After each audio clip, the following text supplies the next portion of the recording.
Les graves accusations de John Textor contre l'OM, les potentiels adversaires des clubs français en Ligue Europa pour le tirage lundi. On va voir les bons et les mauvais tirages potentiels et Christophe Dugarry qui allume Kylian Mbappé. C'est le programme du Journal du Foot numéro 1432.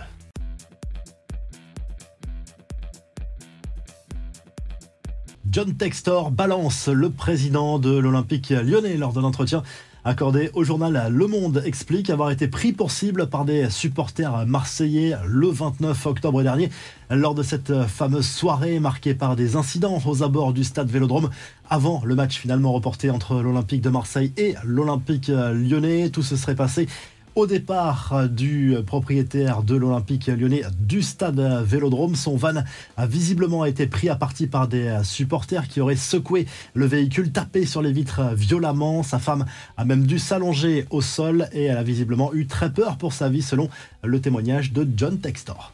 On se projette sur le tirage au sort de la Ligue Europa qui aura lieu lundi après celui de la Ligue des Champions. 4 clubs français seront concernés par les barrages. Marseille qui a perdu jeudi soir à Brighton. Rennes battu un peu plus tôt par Villarreal. Toulouse qui s'est imposé à Linz et Lens, troisième de son groupe de Ligue des Champions. L'OM, Rennes et Toulouse joueront d'ailleurs contre un troisième de groupe de C1.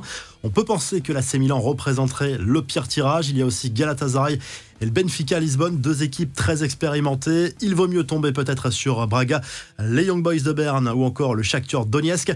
Les Lensois, eux, défieront une équipe classée deuxième d'un groupe de C3, mais pas un club français, ce qui réduit les adversaires potentiels. Le Sporting Portugal et l'AS Roma sont à éviter. Le Sparta Prague, Fribourg ou encore Karabag sont plutôt à la portée des 100 et or. Les matchs se joueront sur mode aller-retour les 15 et 22 février prochains.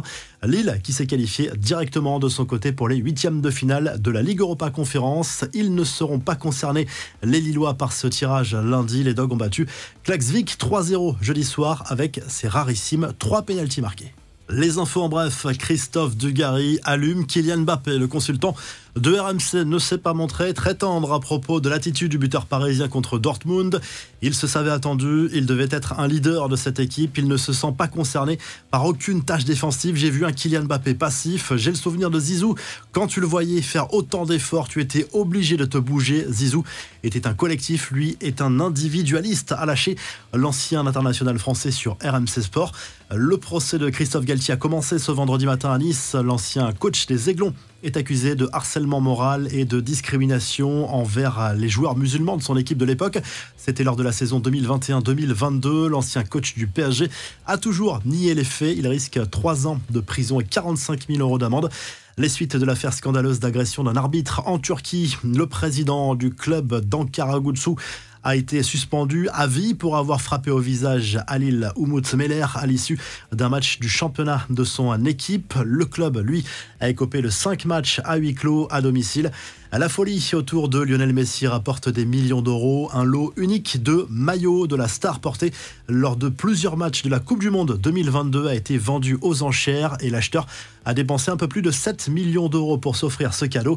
Léo Messi qui devrait obtenir très bientôt un nouveau trophée. La FIFA a dévoilé les 3 finalistes pour le trophée The Best de joueur de l'année. Erling Haaland, Kylian Mbappé sont également nommés.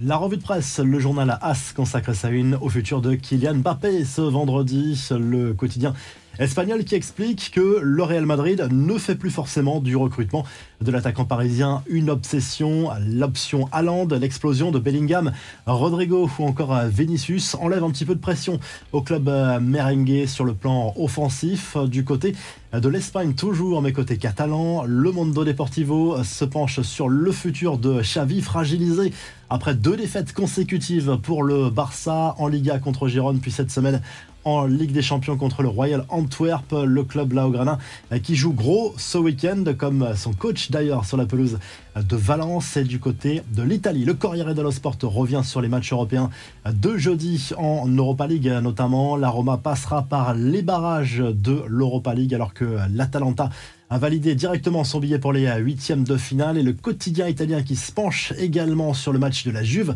ce vendredi soir sur la pelouse du Genoa, parce que la vieille dame pourrait prendre provisoirement les commandes du championnat italien en cas de victoire. Si le journal du foot vous a plu, on n'oublie pas de liker et de s'abonner. Et on se retrouve très rapidement pour un nouveau journal du foot. Excellent week-end.